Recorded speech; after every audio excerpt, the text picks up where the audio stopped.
Assalamualaikum warahmatullahi wabarakatuh. Selamat siang dan yang terhormat Ibu Cahya Wulandari selaku dosen pengampu pendidikan Pancasila. Di sini kami akan mempresentasikan hasil diskusi kami mengenai Pancasila dalam arus sejarah bangsa Indonesia. Sebelumnya, perkenalkan, nama saya Nabila Ramadia selaku moderator yang akan memandu jalannya presentasi hari ini, dan rekan-rekan saya. Perkenalkan, nama saya Joselin Syalfa Abdullah Widodo dengan NIM 230810634. Perkenalkan, nama saya Dr. Sebastian Jasana dengan NIM 23080800378.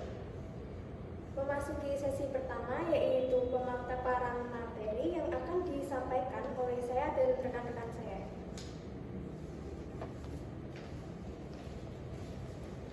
Apa itu Pancasila? Pancasila adalah dasar ideologi negara Indonesia. Kata Pancasila berasal dari bahasa Sanskerta yang terdiri dari dua kata, yaitu panca yang berarti lima dan sila berarti prinsip atau asas. Jadi Pancasila sendiri adalah 5 prinsip atau nilai dasar yang menjadi landasan bagi tata nilai, moralitas, dan prinsip-prinsip yang mengatur kehidupan bangsa dan bernegara di Indonesia. Kelima Pancasila ini adalah ketuhanan yang Maha Esa, kedua kemanusiaan yang adil dan beradab, tiga persatuan Indonesia, empat kerakyatan yang dipimpin oleh hikmat kebijaksanaan dalam permusyawaratan perwakilan, dan kelima adalah keadilan sosial bagi seluruh rakyat Indonesia. Selanjutnya adalah sejarah terbentuknya Pancasila. Proses pembentukan Pancasila dimulai pada masa penjajahan Belanda ketika Indonesia masih berupa negara koloni. Dalam upaya untuk mencapai tujuan, para pemuda Indonesia membentuk sebuah organisasi.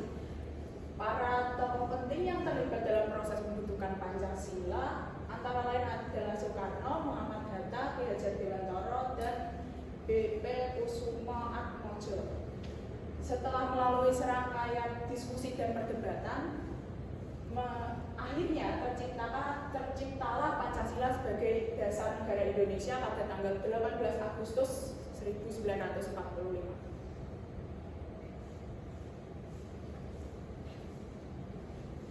Selanjutnya ada Pancasila dalam arus sejarah Indonesia. Yang pertama, prakemerdekaan. Pembentukan BPUPKI pertama pada tanggal 29 Mei 1945 sampai 1 Juni 1945.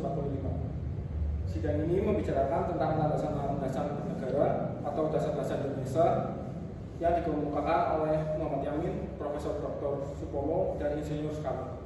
Yang kedua ada kemerdekaan.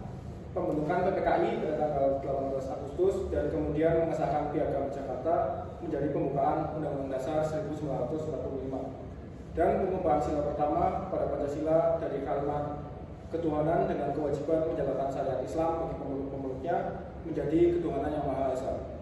Yang ketiga, periode lama dari tahun 1950 sampai 1960. Yang pertama, Undang-Undang Dasar 1945 kembali berlaku. Yang kedua, pembentukan Majelis Permusyawaratan Rakyat sementara.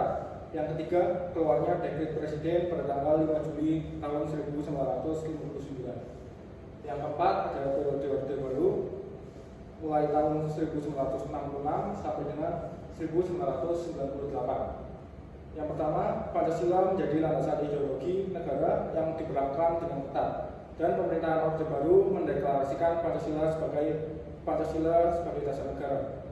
Yang kedua, pada masa ini Pancasila digunakan sebagai alat politik untuk mengendalikan dan mengatasi kegiatan politik dan sosial. Yang kelima, ada reformasi dari tahun 1998 sampai dengan sekarang.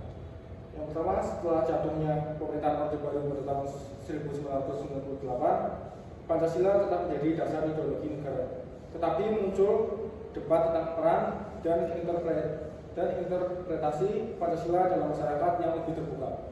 Yang kedua, Pancasila tetap menjadi prinsip dasar dalam pembentukan konstitusi, tetapi juga terjadi diskusi tentang pluralisme, demokrasi, dan hak asasi manusia.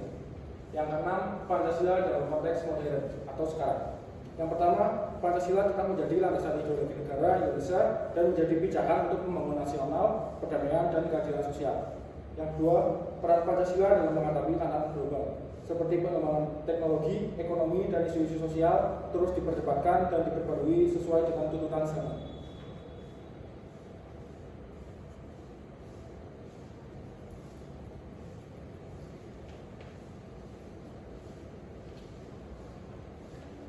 Selanjutnya adalah Pancasila dalam kajian sejarah kemerdekaan bangsa Indonesia. Yang pertama adalah Pancasila sebagai identitas bangsa Indonesia. Pancasila sebagai kepribadian bangsa harus mampu mendorong bangsa Indonesia secara keseluruhan agar tetap berjalan dalam koridor. Yang bukan berarti menentang arus globalisasi, akan tetapi lebih cermat dan bijak dalam menjalani dan menghadapi tantangan dan peluang yang tercipta. Kedua adalah Pancasila sebagai kepribadian bangsa Indonesia. Perwujudan nilai-nilai Pancasila dalam sikap mental dan tingkah laku serta amal perbuatan yang diyakini kebaikan dan kebenarannya. Kepribadian itu mengacu pada suatu yang unik dan khas, dan setiap pribadi mencerminkan keadaan atau halnya sendiri. Demikian pula dengan ideologi bangsa. Selanjutnya adalah Pancasila sebagai pandangan hidup bangsa Indonesia, yang artinya nilai-nilai ketuhanan, kemanusiaan, persatuan, kerakyatan, dan keadilan diyakini kebenarannya, kebaikannya, keindahannya, dan kegunaannya oleh bangsa Indonesia yang dijadikan sebagai pedoman kehidupan dan diharapkan mampu meraih keberhasilan hidup. Dan yang keempat adalah Pancasila sebagai jiwa bangsa Indonesia. Rumusan Pancasila tidak muncul dari sekedar pikiran logis rasional, tetapi digali dari akar budaya masyarakat bangsa Indonesia sendiri. Oleh karena itu, Pancasila disebut mengandung nilai-nilai dasar filsafat yang merupakan jiwa bangsa atau jati diri bangsa dan menjadi cara hidup bangsa Indonesia yang sesungguhnya. Yang kelima adalah Pancasila sebagai perjanjian luhur. Perjanjian luhur artinya nilai-nilai Pancasila sebagai jiwa bangsa dan kepribadian bangsa yang disepakati oleh para pendiri negara sebagai dasar negara Indonesia.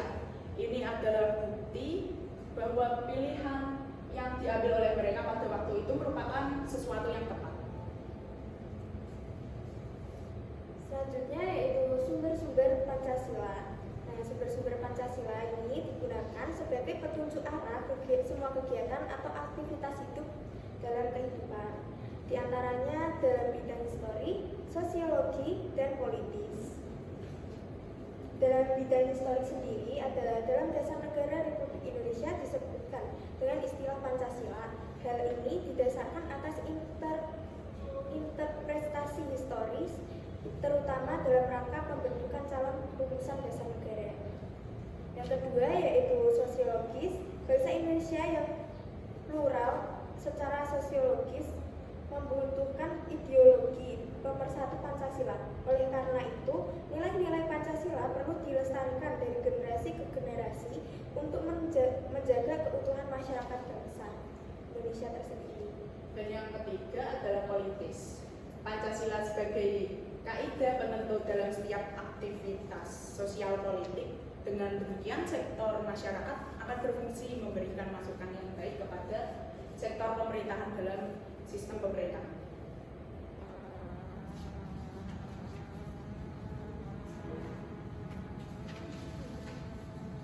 Kesimpulannya, Pancasila memiliki peran yang sangat signifikan dalam sejarah bangsa Indonesia.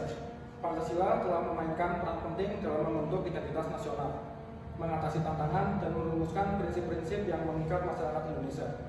Selain itu, Pancasila bukan hanya konsep ideologis, tetapi juga merupakan fondasi moral, hukum, dan sosial yang membentuk negara dan masyarakat Indonesia hingga saat ini. Sekian dari kelompok kami, kelompok 3. Apabila ada perkataan